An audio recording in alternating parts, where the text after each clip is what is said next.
Hola, soy Fabricio Álvarez. Mi cargo es coordinador de innovación en la Universidad del Desarrollo y estamos hoy día con Jorge Molina. Jorge, no sé si quieres presentarte tú.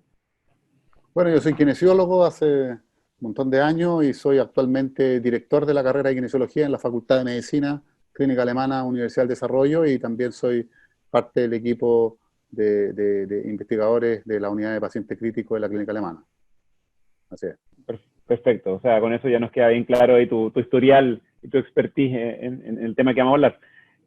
Nosotros con la facultad estamos trabajando en algunos proyectos, digamos, para ayudar a la contingencia. Y una de las ideas que salió tiene relación a lo que tiene que ver los ventiladores mecánicos. Y conversando contigo, Jorge, me encantaría que nos pudieras contar un poco más también tu visión de esto, tu percepción.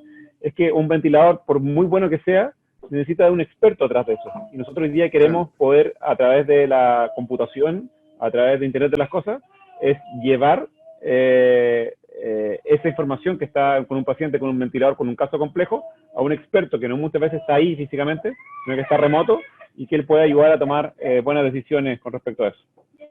sí, los ventiladores mecánicos están en absoluta vigencia actualmente porque obviamente en una falla respiratoria compleja como la que estamos viviendo con el COVID, hay un momento determinado en la cual el paciente requiere descanso, o requiere apoyo a través de un dispositivo que le entregue energía a la musculatura respiratoria que está en fatiga, y eso se hace a través de los ventiladores mecánicos. Y los ventiladores mecánicos son dispositivos altamente complejos. Uno cree que es un dispositivo que infla y desinfla el pulmón nomás.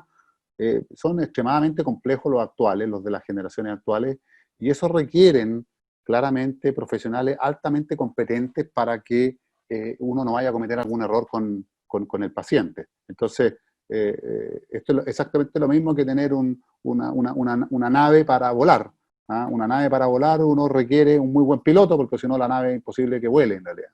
Entonces, por seguridad, siempre se recomienda que los dispositivos complejos actuales, el equipo clínico que lo maneja, haga todos los pasos y todos los procesos para orientarse en todas las características del dispositivo, para que una vez usado el dispositivo, el paciente uno tenga el menos riesgo de cometer algún error. Por eso que lo que ustedes plantean en realidad de poder tener una interfaz en la cual uno pudiese obtener información y poder ayudar al clínico a través de la distancia es una excelente idea.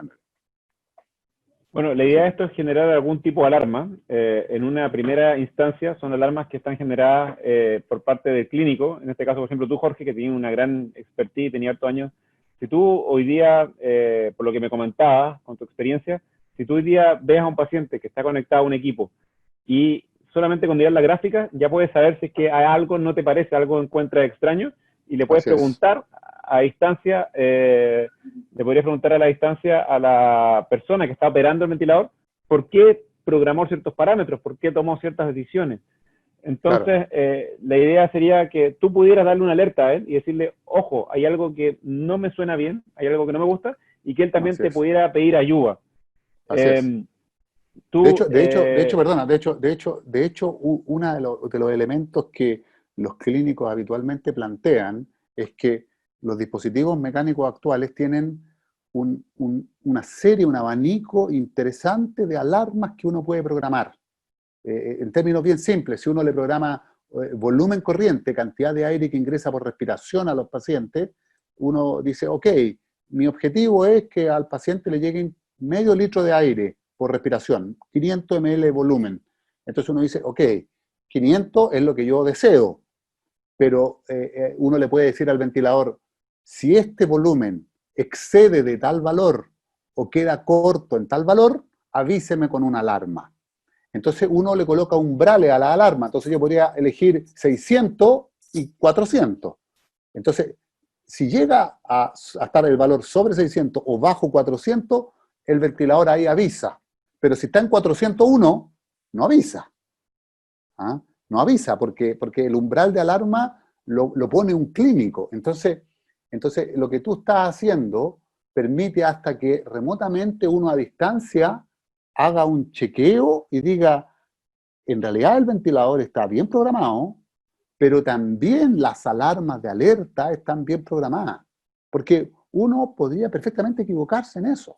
¿Ah? Entonces, esto es un chequeo continuo y por eso que las unidades más O sea, avanzadas tienen un una alarma chequeo mal, diario. una alarma mal programada no sirve de nada. Si yo No la sirve para programé nada, arriba en el techo, no sirve para ninguna cuestión. no sirve para nada, no Si sirve me para tengo que nada, levantar a claro. las 7 de la mañana y puse el despertador a las 12, no me va a servir de nada, me voy a quedar No dormido. sirve para nada, Y es un poco el mismo justamente. ejemplo. Justamente, justamente. Entonces resulta que hay alarmas clásicas de los ventiladores, como estas alarmas de volumen. Otra alarma clásica es una alarma de presión, que como uno le ingresa una determinada cantidad de aire al paciente, esa determinada cantidad de aire en este reservorio finito que es el pulmón genera una oposición al inflado que es presión. Entonces uno dice, ok, yo no quiero que la presión exceda de tal valor o disminuya de tal valor. Pero hay una serie de otras informaciones que tienen los ventiladores actuales que al final hacen iteraciones y hacen interacciones. Entonces se mezcla. ¿Ah? Que no sea de tal volumen, pero que no disminuya tanto la presión. ¿Ah? ¿Ah? Entonces hay elementos que uno muchísimas veces no programa bien, uno por desconocimiento, o otro porque no quiere que el ventilador esté sonando a cada rato en realidad. ¿Ah? Entonces eso también sucede en clínica. ¿Mm? Así es. No, me imagino en una sala de emergencia que tenéis varios pacientes y el ventilador es uno de los tantos elementos que está conectado al paciente. Entonces, Así no es. solamente son las alarmas del ventilador, tenéis la alarma del ventilador, de la bomba de presión, del pulso, del humidificador, que se le acabó el agua, y al final te puedes volver loco y de hecho dejan de tener sentido esa alarma. Entonces, Así bueno, es. un poco la propuesta nuestra de el conectar un ventilador a Internet de las Cosas es que un experto como tú pueda estar a distancia y a lo mejor ver que está sonando una alarma y avisarle al personal a través de una alarma que esté por sobre el resto de la alarma, decir, ojo, pongan atención a esta alarma porque esto realmente es importante. O sea, acá hay que hacer un cambio y si no hacemos ese cambio, la salud del paciente se puede ver damnificada. Y lo otro que Así tú me es. explicabas, Jorge, que ustedes tienen el control fino de la ventilación mecánica, que es muy distinto a simplemente el ventilar a un paciente para que sobreviva. Una cosa es que Claro. sobreviva y otra es la calidad de supervivencia que le va a dar. Porque si el paciente Así está es. mal intubado o tiene una mala ventilación, puede generar un daño. Que si Así bien es. sobrevivió del coronavirus en este caso, el tipo está vivo, pero queda con un montón de secuelas que va a necesitar un tiempo de recuperación más largo que si fue ventilado de forma fina, de forma correcta. Así es. Entonces, La ventilación mecánica, como es energía que uno le introduce al sistema, esa energía es muy beneficiosa para salvar a los pacientes, pero tiene algunos riesgos. ¿Ah? Y la descripción, la literatura lo que plantea es que hay daño inducido por la ventilación mecánica. Y ese daño uno lo tiene que minimizar al máximo. Ojalá que el daño no sea o sea el mínimo posible. Y una manera de minimizar el daño es, sobre todo en los pacientes más graves, la programación que tiene que ser muy fina y muy exacta y muy individual. ¿Ah? Entonces, aquí no quiere decir que yo le programo un determinado valor a este paciente y le va a servir al otro paciente. No, hay que evaluar al otro paciente e individualmente prescribir lo que requiere con el ventilador mecánico. Y eso es una situación bastante fina. ¿Ah? Y requiere alto conocimiento. Requiere alto conocimiento. oye Jorge, y el tema ¿podríamos decir que una ventilación invasiva de por sí ya es traumática? ¿O no Podríamos siempre? decir, claro, lo que pasa es que la ventilación invasiva requiere introducir, los dos grandes modos ventilatorios son de volumen o de presión. ¿Ah? Y algunos autores dicen, bueno, eso es energía. Y la energía per se, ¿ah? Que uno le introduce a través de un ventilador mecánico no es fisiológica, porque la ventilación natural que yo estoy haciendo involucra que yo lo que genero con la musculatura es presión negativa en el tórax. ¿Ah? Y la presión negativa al abrir la glotis hace que ingrese aire. ¿Mm? Entonces, esa fisiología se ve alterada cuando a uno lo invaden, lo intuban y le colocan un ventilador que está por fuera de uno y ese ventilador le envía energía, le envía volumen o le envía presión a presión positiva, no a presión negativa, a presión positiva al paciente. Entonces, esa presión positiva es lo que la literatura en forma fina dice, hay injuria a través de los ventiladores asociada a la presión positiva que ellos le introducen a los pacientes. Y eso es lo que uno tiene que tratar de minimizar al máximo. Para entenderlo un poco con pera y manzana, yo normalmente cuando yo respiro, hago fuerza al momento de inspirar, ahí es donde yo hago fuerza. Y la expiración es automática, por así decirlo. La expiración es pasiva. En términos normales, naturales, la expiración es pasiva. Salvo en la ventilación más forzada. Salvo cuando yo estoy corriendo fuerte. Donde ahí activo los abdominales y puedo hacer expiración activa. Pero en términos fisiológicos, la inspiración es activa, pero con presión negativa, y la expiración es pasiva. ¿Ah? Y lo que ocurre cuando un paciente está ventilado es que la inspiración es a través del ventilador, pero es a presión positiva. ¿Ah? Entonces, cambia la fisiología. Entonces uno dice, la ventilación mecánica es fisiológica. Si uno es fino en el detalle, no, porque no es a presión negativa, es a presión positiva. Entonces uno cambia la mecánica natural de cómo funciona la forma como ingresa y egresan los gases del pulmón. O sea, es lo contrario. O sea, normalmente yo estoy metiendo presión cuando el pulmón está... Es exactamente el ciclo contrario. Es, en el fondo yo estoy aspirando, que es negativo, acá estoy metiendo presión. Y cuando estoy expirando, estoy...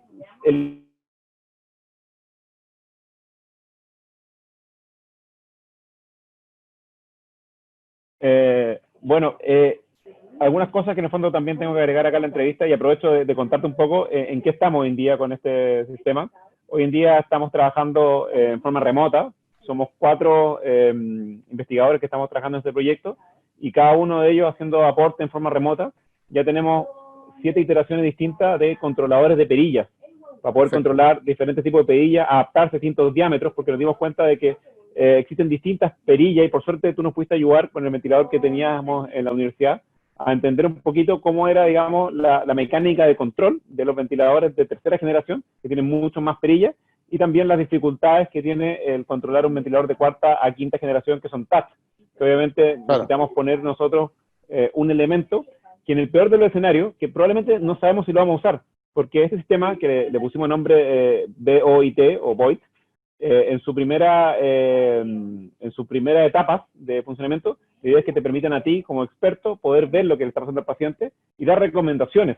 Recomendar al usuario del ventilador, oye, ¿sabes qué? Aumenta el PIB, disminuye el PIB, o preguntarle, ¿por qué tomaste esta resolución? Y a lo mejor hay algo detrás de eso que obviamente la pantalla no está mostrando. Pero es ir afinando y ir mejorando y disminuyendo el trauma que le va a causar al paciente el estar, digamos, siendo ventilado de forma no precisa, de forma no fina, y pudiendo afinar esa etapa. Y estamos hoy día con un prototipo ya bastante avanzado. Debiéramos tener, si bien, como digo, la dificultad de logística de trabajar a distancia no han sido menores, debiéramos tener ya algo armado para final de la semana, un primer prototipo que nos permita montarlo arriba de un ventilador. Y eso si funciona, si logramos echarlo a andar y logramos hacer un buen protocolo de uso también, porque obviamente si tú o cualquier experto o cualquier clínico va a tener que llegar a operar remotamente un ventilador, eso va a ser la última etapa en caso de emergencia, en caso de que todo haya fracasado lo anterior, y eso hay que tener políticas para poder hacerlo, porque no es algo, digamos, que podamos hacer sin estar envueltos en todo un tema de ética. Así que por lo mismo, la primera etapa va a ser básicamente controlar y recomendar qué hacer con el paciente. Hoy día el proyecto, una vez que lo tengamos armado, lo logremos validar junto con la Facultad de Medicina, junto con la Facultad de Ingeniería, y tengamos una validación, ya un prototipo final, lo que hay que hacer después es salir a ver cómo escalamos esto y cómo hacemos que esto llegue a más partes, y ahí obviamente vamos a tener que salir a buscar financiamiento probablemente, y ayuda de ya sea privado o de algunos actores públicos que nos puedan ayudar a seguir creciendo con el proyecto. Bueno, Jorge, eso es. Te agradezco mucho por la entrevista, por estos minutos, y espero que a través de esta entrevista podamos comunicar un poco la importancia de lo que estamos desarrollando y lo importante que es trabajar junto a la Facultad de Medicina y la Facultad de Ingeniería, que hay muchas cosas que se topan en el día a día. La mitad de los equipos que usan los médicos están hechos por ingenieros. Y creo que hay un aporte hacia ambos sentidos muy grande que podemos hacer. Y no solamente trabajar en esto, sino que esto es el puntapié inicial para un trabajo a mediano y largo plazo de muchos proyectos y muchas soluciones que vamos a tener que buscar en el futuro para mejorar la calidad de vida nuestra y de nuestra comunidad que nos rodea. Sí, pues, de hecho haciéndome muy partícipe de las palabras que tú acabas de decir, la alta tecnología que nosotros usamos, en este caso particular de los ventiladores, uno se da cuenta que hay una cantidad de trabajo ingenieril puesto detrás de estos dispositivos tremenda. Entonces, para que las grandes empresas hayan podido desarrollar tecnología de esta calidad, tiene que haber habido una interacción, un trabajo, una comunicación entre los profesionales de la salud, que son los que usan este dispositivo, ¿ah? Y los ingenieros, que son los que diseñan, ¿ah?, la tecnología, ¿ah?, hacen las innovaciones correspondientes para llegar a un producto que satisfaga a este usuario que es tan exigente. Nosotros que somos muy perfeccionistas, en que no queremos equivocarnos, en realidad requeremos que el equipo trabaje a la perfección, ¿ah? Entonces, uno se da cuenta que los ventiladores, ya los de tercera generación, a mí yo los encuentro fabulosos en realidad, pero los actuales que se llaman smart ventiladores, que son ventiladores inteligentes, uno se da cuenta que la cantidad de dispositivos que hay, la forma como toman las decisiones, la cantidad de información que a uno le entregan es extraordinaria, extraordinaria, ¿ah? Bueno, y por eso es que en realidad el desarrollo de la UCI desde los años 70, ¿ah?, que ha permitido salvar tantas vidas. Y por eso que ahora estamos con el coronavirus, estamos eh, con, con la implementación de camas cada vez más complejas. Así es, pues, Fabricio, un gustazo. Bueno, Jorge, gracias. Déjame cortar aquí